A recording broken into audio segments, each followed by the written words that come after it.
You're a 3-year-old girl. A girl who was taken by her own family member to a rural place and nearly traded for a boy. If this happens to you, who do you think this family member is more likely to be? Their mom, dad, grandma, or grandpa? Now open your eyes, keep your answer. Whenever I'm talking about my TEDx speech is going to be support your people, I got this puzzled look from people. What do you mean by my people? Yes, a lot of people do not think they are their own people. Your people are the people who you have something in common with. But today, I'm calling for supporting a more specific group of our people, our vulnerable group. The people you share the same vulnerability. The people who face the similar difficulties and challenges with you. I believe everyone belongs to a certain vulnerable group. You might be a woman in this man's society. You might be a foreigner in this strange country where job choices and friends choices are limited. You might be a young whose opinions the seniors don't pay attention to. Whoever you are, you belong to a certain vulnerable group. Now, we thought we would support our own vulnerable group, but the reality might brutally fail you. Take women group as an example. Who do you think would belittle women the most? We are women. We assume that we are downplayed by this man-dominated society, so for sure, our suppressors are men. This logically makes sense, but not realistically true.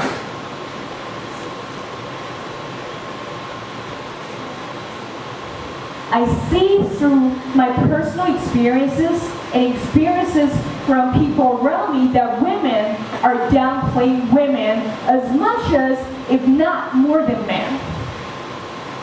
In China, especially in the old generation, if a mother gives birth to a baby girl, the one who's most annoyed about the fact is usually the mother herself or her mother-in-law, more than anyone.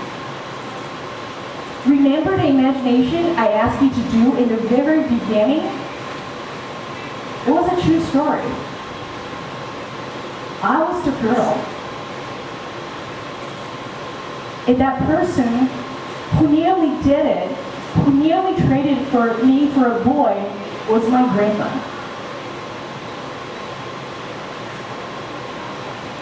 When she visited her rural hometown, the old ladies there tried to convince her to trade me for a boy to bring home with, because they thought a boy, though without blood relationship, might be better than a girl of their own.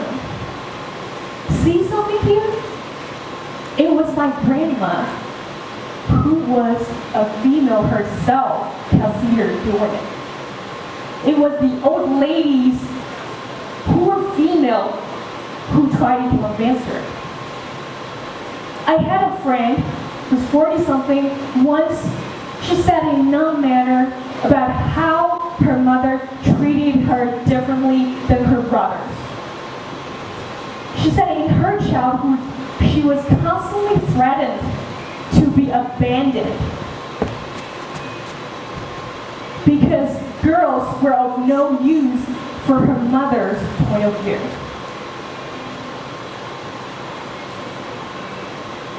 If you have watched the most popular TV series in China, this kind of things happen a lot.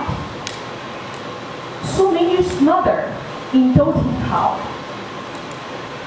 treated her daughter indifferently.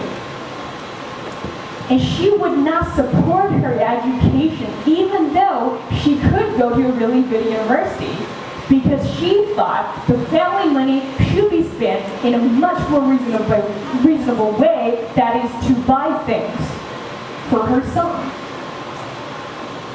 Fan Semei's mother in Huanlesong asked her daughter to give money to her brother on a regular basis. As we all know, art originates from the reality.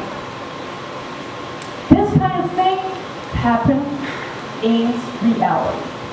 Last year, when I was in the bookstore, in a book club, there was a nurse sought solutions for us. She said she had to give the money that she saved to her brother, as requested by her parents, which she did. Later, her parents even went so far as to ask her to give her credit cards to her brothers. And it was not to lend, it was to give.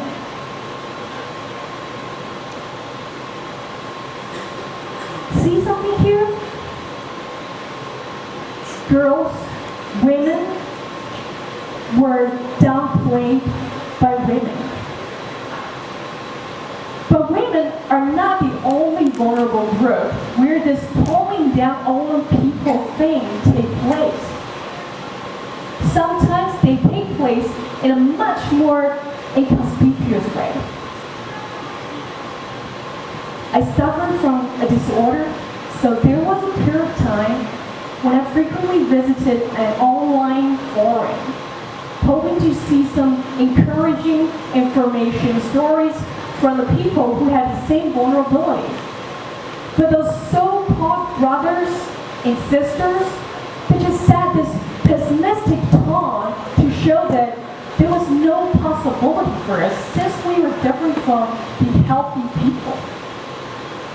Since it was a comprehensive website, I got to see the discussions among the disabled.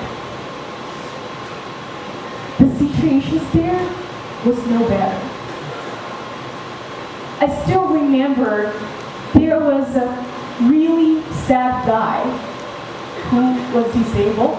He posted this gloomy thread saying he just gave up the relationship with his girlfriend, for he thought it would be better for her not to date a disabled. And the comments were almost all like this.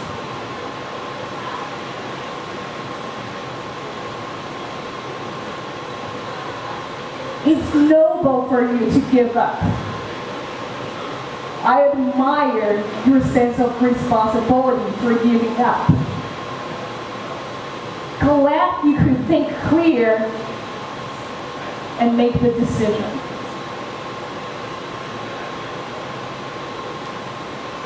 Many were set out of no ill will. They intended to care. And that's what really hurt. People are downplaying their own people without realizing it. These poisonous comments are covered in such sweet hue that people, especially themselves, were misled to believe that they are supporting each other. Wait a minute, where is the support? What does it mean to say to someone, it's glorious to give up something that you love? What do they mean by saying to someone, it is noble for you to give up something that you are passionate about? Isn't it ridiculous? Your painful loss of love can be treated by your own people as if it's a celebration for a hero.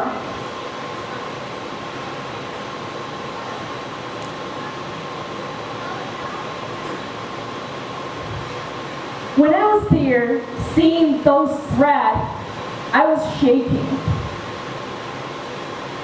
I was feeling like I was the disabled. And I just wanted to say, wake up.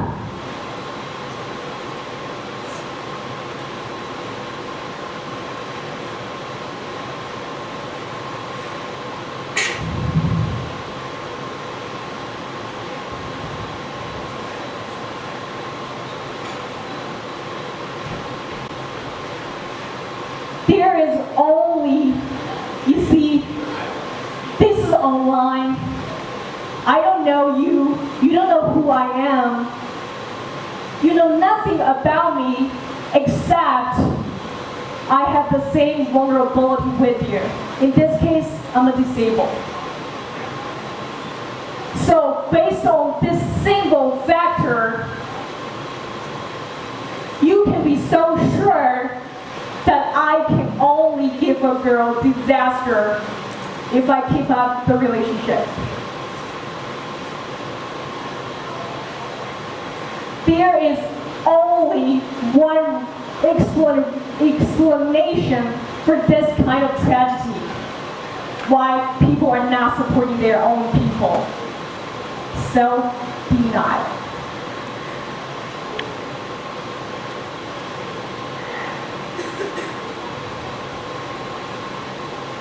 A lot of time, we complain that others treated us as if we were secondary. But the truth was, it was us who first submitted to the dominant discriminations against ourselves and then fortified them until we ourselves became the most loyal fighters for the discriminations against ourselves. So if there is one thing that you can do to make this world a better place, that is, see your own value. See your own value despite your vulnerability. See your own value despite your vulnerability, because if you don't, you're going to be scary. You're going to be the woman who says to another woman, you can't do it, you're just a woman. You're going to be the worker who says to your co-worker, you'll never be a boss, just look at yourself. You're going to be the disabled who says to your body, let go of all the wonderful things that happen to you. They don't belong to you.